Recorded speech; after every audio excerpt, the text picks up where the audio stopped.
বন্ধুরা,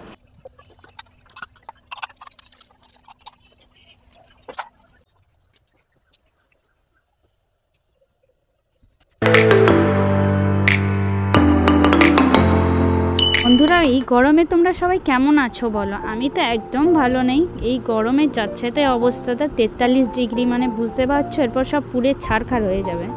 যাই হোক, এর মধ্যেও তোমাদের সাথে একটা ভিডিও নিয়ে চলে এসেছি নতুন।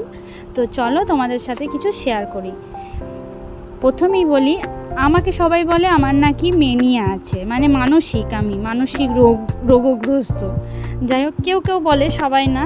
কেন জানো? এই কাজগুলো আমি করি বলে, বাড়ির এই কাজগুলো আমি করি বলে, মানে বিছানা রোদে দিই, বালিশ রোদে দিই, তারপরে যে মানে চাদর মানে কাঁচা নয়, এমনি রোদে দেওয়া আর কি। প্রতিদিনের যেই চাদরগুলো হয় সেই চাদরগুলো রোদে দেওয়া, এই সব কাজগুলো আরও কিছু কিছু আছে, সেগুলো তোমাদের সাথে একে একে শেয়ার করছি। তো তোমরা ভিডিওটা দেখে লাস্টে বলবে সত্যি এগুলো আমার মেনিয়া, না এগুলো ভালো কাজ না কি। একমাত্র তোমরাই বলতে পারবে। তাই আজকে ভাবলাম তোমাদের সাথে শেয়ার করব। সেই জন্য চলে এসেছি ঘরের কাজের কিছু সংসারের জিনিস নিয়ে। এই বাসন তোলা, রোদে দেওয়া, সেগুলো নাকি আমার মানসিক বলতে বাসনগুলো বৌদি মেজে দিয়ে যাবে, তারপর জল ঝরিয়ে আমাকে বাসনের তাকে তুলে রাখতে হবে। সেটা আমি করি না। আমি কি করি, এই বাসনগুলো ভালো করে রোদে দিয়ে দিই, মানে জল ঝরাতে বলতে জল যেন গায়ে লেগে না থাকে, সেইভাবে আমি জলটা ঝরিয়ে রোদে দিয়ে রেখে দিই কিছুক্ষণের জন্য। তারপর আমি সেগুলো বাসন র্যাকে তুলি। আর এটাও তার মধ্যে আরেকটা, যে বাসন র্যাকটা পরিষ্কার করা মাঝে মাঝে। তোমরাই বলো, এই বাসনের ধুলো পড়বে, সেই ধুলোগুলো রান্নার গ্যাসের কাছে, সেগুলো তেল চিট পড়বে, তাহলে তো আমার জিনিসটাই নষ্ট হবে। আর আমার ঘরের জিনিস আমাকে পরিষ্কার পরিচ্ছন্ন রাখবো না তো মানে কে রাখবে বলো? আমাকেই তো এগুলো দেখতে হবে।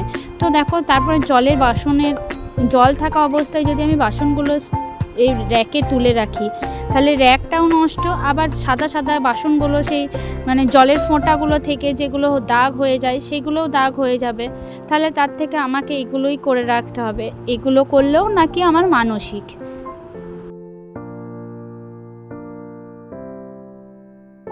তারপরে দেখো, ঘর পরিষ্কার।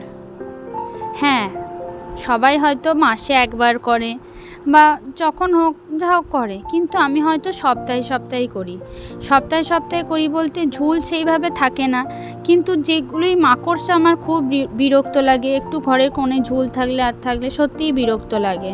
তো সেই জন্য আমি যদি ঘর পরিষ্কার করি, আমি আমার কাজ করছি, আমি তো অন্য কারোর কাজের কোনো ক্ষতি করছি না। তাহলে তাদের বিরক্ত হওয়ার তো কোনো দরকার নেই। আমি আমার সময় বুঝে, টাইম, রান্না বান্না সব সেরে আমি আমার ঘরের কাজ করছি, তাতে তো কারোর কিছু বলার থাকে না আমি মনে করি। আমি ধরো তাদের কথা শুনিও না, ওই জন্য আমি কাজগুলোই করি। তারা যতই যাই বলুক, তবু আমি আমার মতো কাজগুলো করি। সেইগুলোও মানে একটা মানসিক। তো আমি আমার ঘর পরিষ্কারটা আমি রাখবো না তো কে রাখবে? আমাকে তো আমার ঘরটা পরিষ্কার রাখতে হবে। 5 জন এলে তো যেন না বলতে পারে, না বাবা কি ঘর নোংরা করে থাকে, সেই সব যেন বলতে না পারে। তো আমি যদি এগুলো ঘরগুলো পরিষ্কার করে রাখি, খাট আলমারি সব গুছিয়ে রাখি, তাতেও নাকি আমার মানসিক।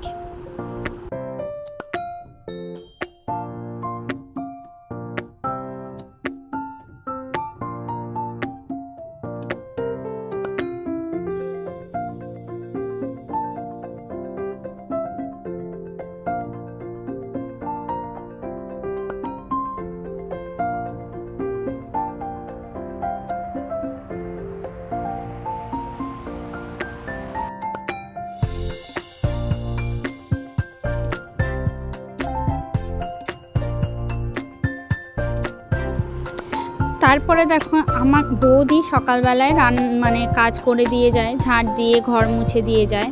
কিন্তু তারপরেও ধরো সারা দিনের পায়ে চলা হাঁটা সমস্ত কিছু, তারপরে সোনামা আছে, তারপরেও আমি যদি ঘর ঝাঁট দিই, সেটাও নাকি আমার মানসিক। মানে 2 বা 3 বার করে ঘর ঝাঁট দিলে হবে না, ধুলো থাকলেও হবে না। যাই হোক, তো আমি সেই কথাগুলোর তোয়াক্কা করি না, পরোয়া করি না, তাতেও আমি আমার কাজ ঠিক করে যাই। যে যা বলছে বলুক, আমি কি করব? তা বলে আমাকে সেগুলো করতে হবে না।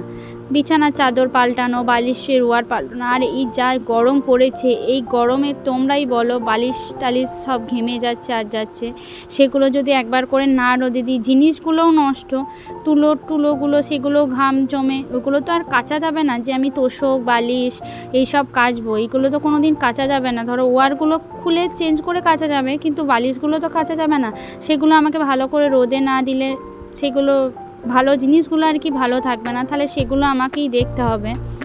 মানে এমনকি মাঝে মাঝে সোনামার বাবা শুদ্ধ বলে যে তোমার সত্যিই মানসিক রোগ আছে, তুমি সব কিছু এত মেনিয়া সব সময়, তোমার আমার ভাল লাগে না। তারপর কি জানো, আমি যদি ঘর গুছিয়ে রাখি সেই জিনিসটা হাতের কাছে না পেলে তখন বলবে ওই জন্যই আমি বলি তোমাকে ঘর গোছাতে বাগাতে হবে না, আমি হাতের কাছে জিনিস পাই না। এ বাবা, তা বলে আমি ঘর গোছাবো না, পরিষ্কার রাখবো না? বলো তোমরাই। মানে হাতের কাছে সব কিছু থাকতে হবে, তবে এগুলো তো আর সবসময় সম্ভব নয়। তারপরে দেখো, এটাও নাকি আমার একটা মানসিক রোগ, এই সব কিছু রোদে দেওয়া। তো আজকে আর ছাদে যেতে পারলাম না, সিঁড়িতেই দেখলাম অনেকটাই রোদ এসছে, আর ছাদেগুলো মেলা আছে আর আছে, সেই জন্য এখানেই দিয়ে দিলাম আসনগুলো। এটাও আমার একটা তো বন্ধুরা, তোমরাই বলো এগুলো কি সত্যিই মানসিক রোগ না এগুলো ভালো কাজ?